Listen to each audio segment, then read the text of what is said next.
kasisa isa sa aktibo po kapatawag yun o assembly gani dili ra gani ni karon na assembly ko na imbitar.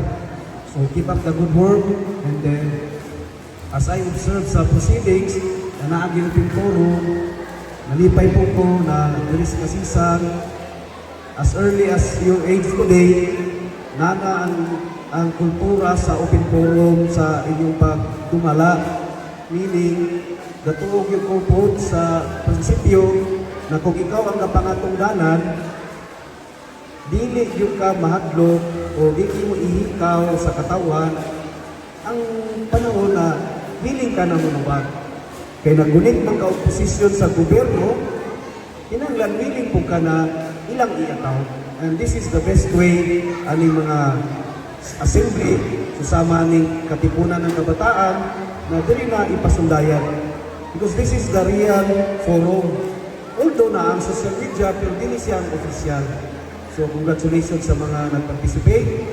Gani, sa ubang nasod, kung ikaw ang Prime Minister dito, o ikaw ang Mayor, every week sa ilang Congress o silang Parliament, ipatindog ka o 30 hangtod isa ka oras.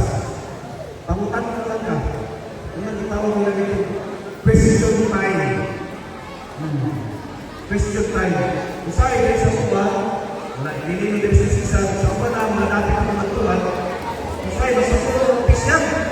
Pag naisip yung pamutanan, sino siya pamutanan, sama kayo. Usay, hindi na ito masabta na ang demokrasya, gubot. Gubot ang demokrasya nga naman. Matag usa, adunay katungod. Kaya kung ikaw rin po'y magbuot, nagpasabot na diktatoryan o authoritarian, dili-pili na ang gobyerno isa rin magbuot.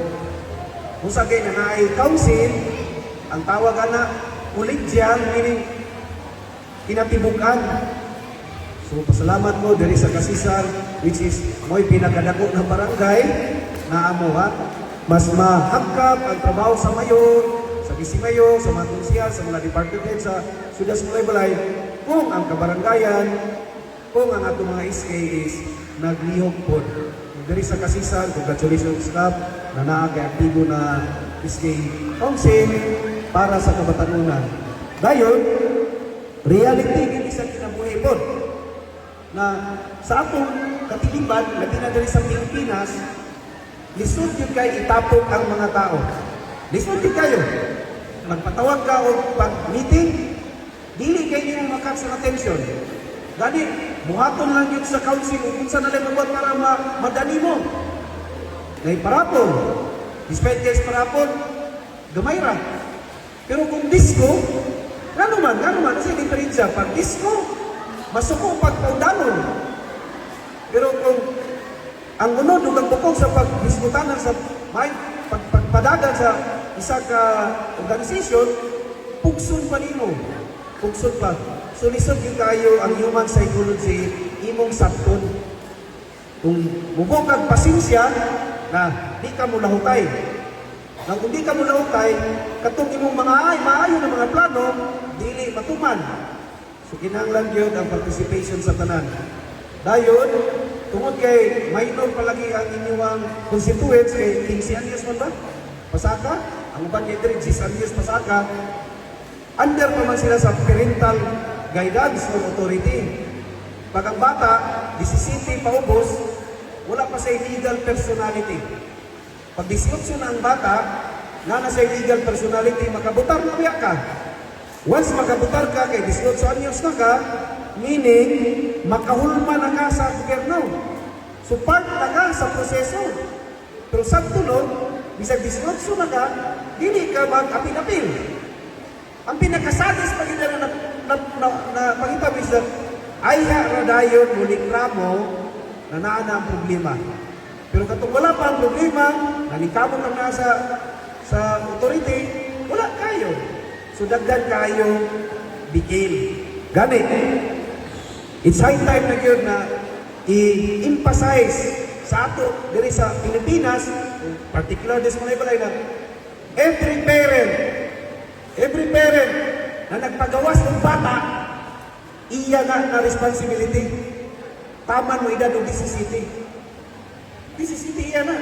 So, para malikayan mong gi-concern kanina na pinexpect na, kung imo ng bata, imong bantayan. Tamang 17. Kaya ang bata na mo edad na 18, iya na biyan na sa ikabubuton. Gani, dari sa Pilipinas, bisag 18 ka, mama pa biya. Bisag 20 na, bisag 25. Imagine 30 years old, iski pa yapon niya. 30 years old, iski pa. O, kana lang din. So, ang consciousness of personal responsibility na aba. Di agay, mga bata kung ganyan, dire siguro.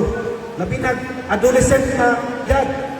Kabutang na ba sa consciousness sa isang bata? Gaida do 14, 15, 16, 17, ang personal responsibility. Usay, wala pa. Usay. Una, matingala pa usay na nandong na bata, alas 10 na gabi eh. Ada yung ginikanan. Kaya wala'y bata din na nitong alas kanan.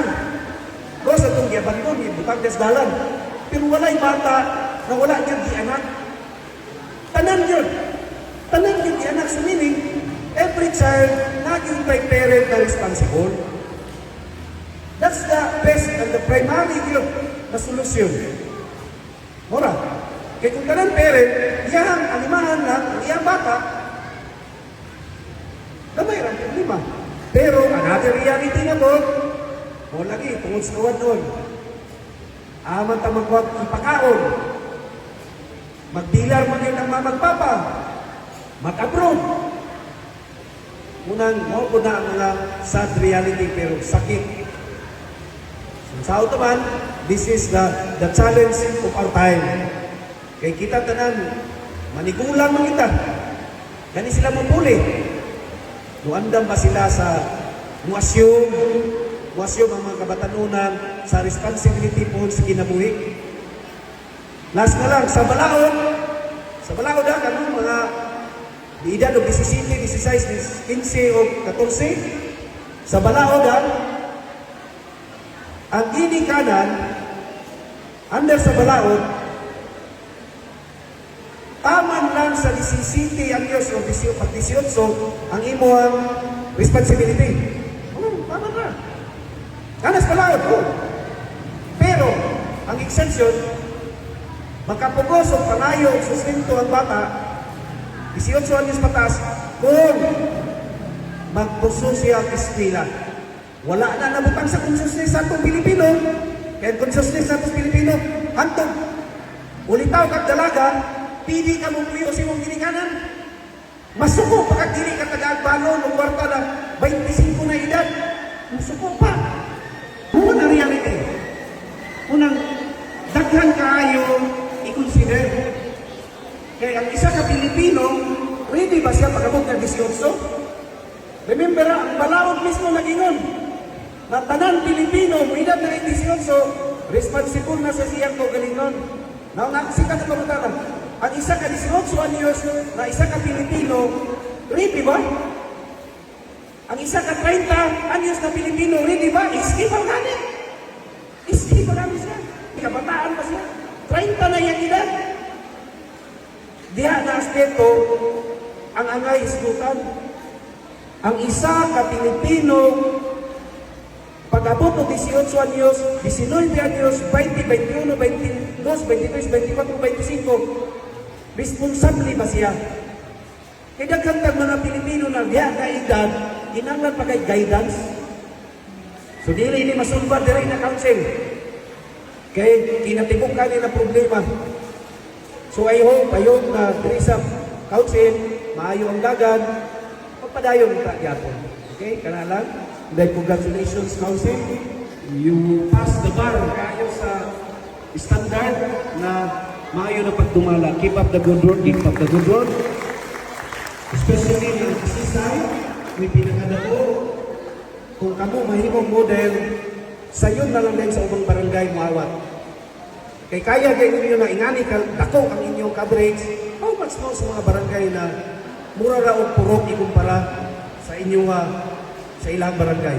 Kay naay purok diri sa barangay Kasisan, barangay na sa ubang barangay ang kadakon. So kung makaya sa Kasisan, anong dili nila makaya? So I hope mapadayon sa Barangay Kasisan na mahimong model po na pagpadagan sa atong SK. Okay? From the bottom of my heart, as a city mayor sa Malaybalay, dako ginawang kalipay na naani ng mga klase ng mga gapanatungdanan kay mas mahagkap ang among panerbisyo yun diri. Mas malapad pa ang among mga tagaan ng mga serbisyo tungod kay des ang problema sa kabarangayan. Okay? So congratulations, congratulations. More power sa mga kabatanunan and stay in school. The best time to prepare your future is karon. Labi na katong nanay, discernment, katong itong kabalunan mo discern. Kani sila, wala pa rin, kani military, wala pa rin. Enjoy lang ha. Kani diri okay, nanay sila discernment. Sugti na ninyo, ilang taon sa inyong inabuhi, pag-edad nyo 25. Sugti na. Ay lang isulti sa inyong tapag. Ayaw, isikreto lang. Ayaw lang ibutang sa Facebook na ako, muli akong buhaton. Ayaw, isikreto lang sa inyong kagalingon. Ayaw, ipay balong. Siguro, sa inyong mama, okay ra. Pero sa inyong barkada, ayaw lang sa, ikaw lang na, o 16 ka karon, o man kong senior high school, dito ko mismo lang Manila, di man makaya sa mong mama. Sa Cagayan, di man gyapon. Sa senior, makaya ra. O sa Visio, kaya o sa Mati, o sa DCI. Ingani na dayo. Sunod, magtarong lang ko sa first year si kanyan. Malabang lang kaning duwa, third year, fourth year, mag-board exam. At then, marami na yun. Kanaan lang, ha? Ay, nagsaba. Ay lang, ibutang sa Facebook na, i-advise natin yung ngayon na magplano na sila. Wait, wala akong plano na. Okay lang yapon. Okay lang yapon. Basta kayo, baka na. Make your mama and papa proud of you someday. Okay? Kaya lang, dan salamat. Always remember, ako, si Nakitin, si Kapitan, si Kagawad, niyagin yapon yung pagka pareha sa edad, pareha sa iyang edad, pareha sa inyong edad. Kung sa among yagiyan, same lang ka, wala lang nagduman ng panahon. Kaya una man minanak, ulay man minanak, and napay mo sunuray sa inyo ha. Napay mo sunuray. Eh di ka undang kalimutan ko yun. Di ka undang. Okay? Salamat, pangapon ka natin.